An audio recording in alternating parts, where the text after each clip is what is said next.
Welcome to Prashi Ascending. And today, what we are going to talk about is the next concept of forgetfulness and remembrance. So, if you remember in the last video, we discussed that how having forgetfulness at one point in time and how having remembrance at another point in time is a blessing, like both are blessings, and what it said in Bhagvat Puran with reference to that.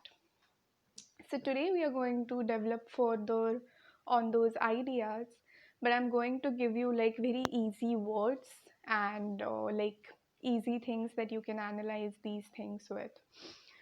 So those two words are going to be the opposite of freedom, and if you could guess, can you try? So it is expectations and judgment. It is expectations and judgment.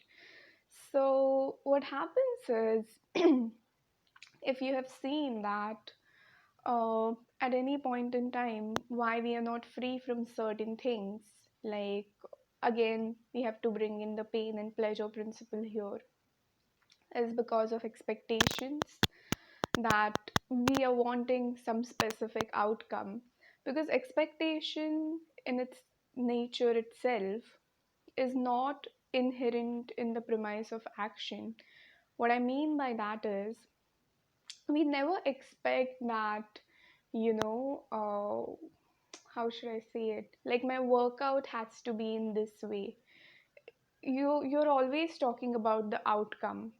I know I like like it's a little difficult to get grasp of it in words, but you can never expect any actions because actions come from your being. And when we talk about expectations, it's the external reality that you want to see. So even any problem that you have, I know some of you are going to have this thing of like, no, I want to study better, and like I want to wake up at certain time, but again these are outcomes. Like, why are you not able to study better? It's always going to be some state of your being which is not in harmony, and there's a process to restore harmony in that. So expectations always keep us away from freedom.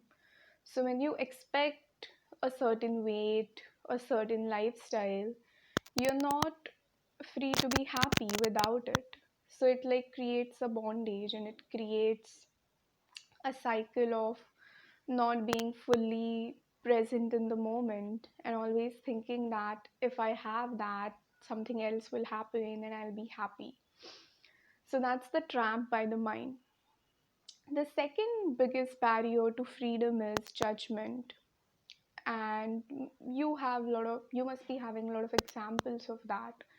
So what happens is, anytime we bring judgment of this should not be this way, or this is not right, this is wrong, something like that, again what's happening is you're resisting your current reality. The energy that you are transmitting is of resistance, is not of acceptance, joy, and peace. So, when you give out the energy of resistance, you're met with more and more resistance. That's what happens. So, I'm going to give you an exercise here that you can do for expectation and judgment. So, bring out a pen and paper. You can do it right now, or you can do it at your convenience, and write down what are the things in your current reality that you're not okay with. I'm not asking about, oh, like 2 months from now, I expect this outcome, but in the current reality, like in this moment right now, I'm sure there would be some things that you would have expected. Something as simple as, oh, I should have had my cup of coffee along with me while watching this video, or something like that. So I can share and like and subscribe and send this video to all of the people. But it's okay, you can do it now as well. And anything in your environment, that why the light is not right, or Like I want to sit on a particular chair, but the chair is outside, or anything. So these are the expectations. So expectations basically create this barrier, and we are not able to be one with our environment. So you're not able to be one with the window, one with your hair, one with the floor, one with the ceiling. It creates separation. And anytime you're creating separation with your mind, you're stepping out of oneness, you're stepping into the illusion, and that's not going to give you happiness, because happiness is in the now. It's not like after 5 minutes. Like I don't remember exactly what I spoke before, like 2 minutes or something like that. So present is turning into future, and future is turning into past, like that.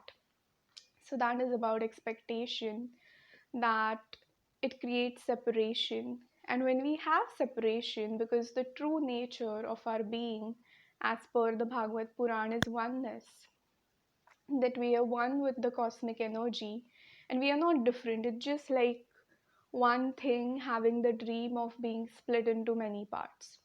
So anytime we completely believe that I'm separate from this thing, I'm separate from that thing, because of the true nature of who we are, we want to merge with it, or we want to like change it, or do something about it, because the soul's true nature is not separation. So anytime you create a false belief of separation, it would want to go back to it.